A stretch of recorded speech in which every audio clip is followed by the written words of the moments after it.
च्या पहिल्या आठवड्यात प्रक्रिया पूर्ण होणार आहे। शेतकऱ्यांचे 2 लाखांपर्यंत पीक कर्ज माफ होणार आहे। राज्यात कर्जमाफीची प्रक्रिया पारदर्शक आणि सुलभ करण्यासाठी प्रशासनाने व्यापक डिजिटल यंत्रणा उभारलेली आहे। शेतकरी मित्रांनो, तुमच्यासाठी आनंदाची खुशखबर घेऊन आलेलो आहोत। तर आज आपण पाहणार आहोत की शेतकरी कर्जमाफी 2026-2019च्या पात्र शेतकऱ्यांसाठी कर्जमाफीची नवीन अपडेट आली आहे। तर ती अपडेट नेमकी काय आहे हे सुद्धा जाणून घेण्यासाठी हा व्हिडिओ संपूर्ण बघा।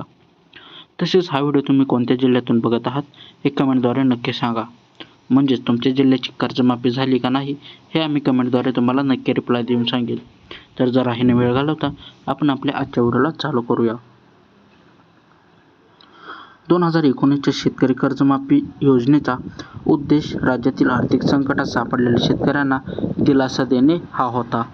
या योजनेची अंमलबजावणी आणि सध्याची स्थिती याबाबत अनेक अपडेट्स समोर येत आहेत।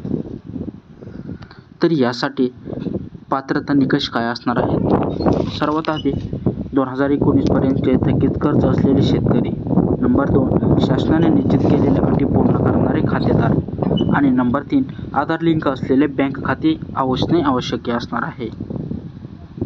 2026 मधील महत्त्वाचे अपडेट्स। सध्याच्या घडीला 2 लाख रुपयांपर्यंतचे कर्जमाफीबाबत शासन स्तरावर प्रक्रिया सुरू आहे। ज्या शेतकऱ्यांनी यापूर्वी लाभ घेतलेला नाही त्यांच्यासाठी विशेष आढावा घेतला जात आहे।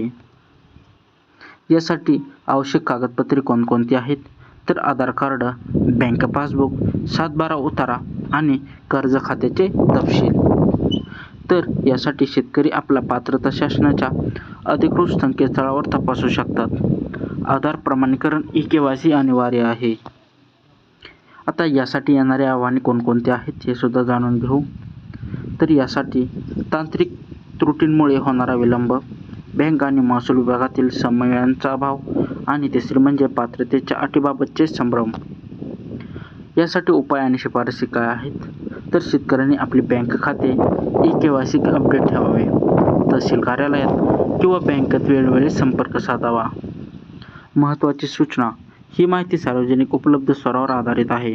कोणतीही अधिकृत कारवाई करण्यापूर्वी शासनाच्या अधिकृत वेबसाईटला भेट द्या किंवा आपल्या बँकेतील तज्ज्ञांचा सल्ला घ्या। तर यासाठी पुढील पावले काय असणार आहेत? तर बँकेत जाऊन खात्याची स्थिती तपासा। नंबर 2 महसूल विभागातील कर्मचाऱ्यांशी चर्चा करा आणि नंबर 3 शासन निर्णयाची प्रत नेहमी जवळ ठेवा। आपल्या काही शंका असल्यास आम्हाला कमेंटद्वारे नक्की विचारा। आपल्या आणि अधिक माहितीसाठी आपल्या जवळच्या कृषी केंद्राला आणि बँक शाखेशी संपर्क साधा। चॅनलवर जर नवीन आला असाल तर चॅनलला सबस्क्राईब करायला विसरू नका। धन्यवाद।